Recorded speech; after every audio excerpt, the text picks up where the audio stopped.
I had been turning around to look at friends to my left and behind me about 10 or 15 feet. They were holding up signs. We'd look at them, say something to each other. Do you see her? What have you? I couldn't wait to see if everyone was so crazy at mile 22 and mile 19, what's it going to be like when I run down Boylston? It happened just as she neared mile 26.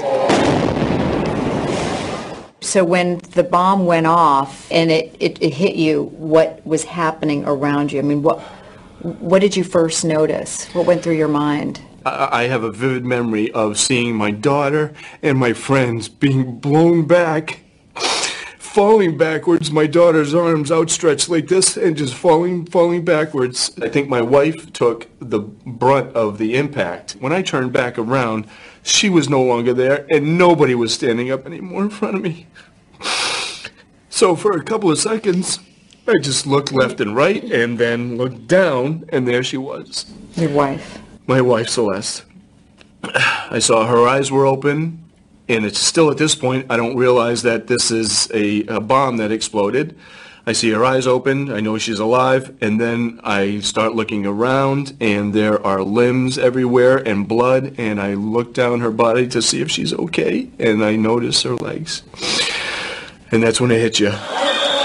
This is obviously some type of terrorist-related event, whatever you want to call it, and then that's when it got real. Instinct just takes over. You take your belt off, you put a tourniquet on, you yelled to a guy who happened to be running towards me. He gave me his belt, I put on another one, and then I just laid down next to her and just told her I loved her and that everything would be okay, and I just kissed her face and just gently caressed her while people were trying to get to us. And I just stayed with her, laying down in this carnage, in the blood, just holding on to her until the professionals came over and took over. Kevin thought his daughter Sydney was okay. He didn't realize she'd also been seriously wounded. Shrapnel severing her femoral artery.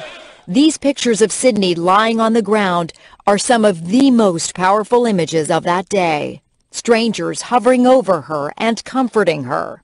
After I had realized that I could not look for my daughter, I just entrusted to humanity and that there had to be somebody out there that was taking care of her.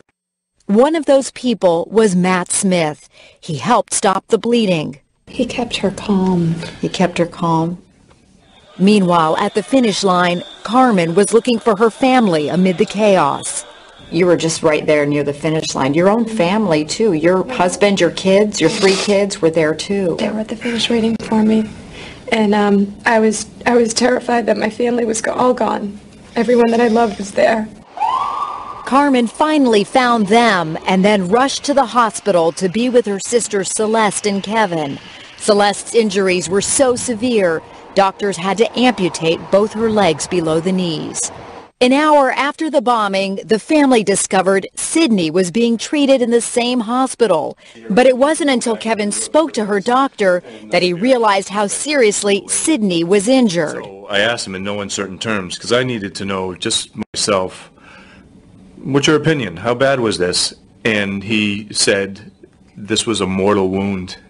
And if the people did not get to her when they did, she would have bled to death. Those people I'll never forget those words. Matt, who helped save Sydney's life, visited her in the hospital. I spoke with him first and thanked him. We both cried together, and he's a very gentle, kind, nice person, and I'm thankful that he was there that day. And I know that your wife and your daughter now are recovering together in the same room. They are. They were very accommodating in the hospital, which has been doing a fantastic job. Put them together in what I believe is one of the larger rooms on the floor, so they could be side to side. They have a bond. The best relationship. They are like joined at the hip. They are like the mother and daughter that anyone who has a daughter wants to emulate. Both Celeste and Sydney underwent further surgery today, but the family says their spirits are strong, a resilience Carmen witnessed the first time she visited her sister in the hospital. And I just gave her a kiss on the forehead, and I was like, she looked at me and she's like, I can't believe I didn't see you finish this thing. And I'm like, In all of this. in all of this, you know, she just found out that she lost both legs. And she said that. And I was like, Celeste, like, we have your marathon next. Like, I am going to be with you every step of the way to get you back on your feet and to be able to conquer this. And I will. I mean, that's what we do anyway. You know, that's our family. We have a really special family.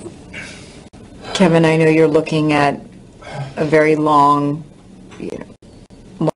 recovery time here for both your wife and daughter. What do you need? What occurs to, I would think, anybody in this situation is, how are you going to afford to pay for everything? But the overwhelming response from the community, out of nowhere, are texting and tweeting and donating to the family website. So you realize that with their help, you are going to be able to get through this and pay the bills. Grateful for the help of others, but most grateful to still have each other. It just hits you like life will never be the same, but she can still hug me and I still have her.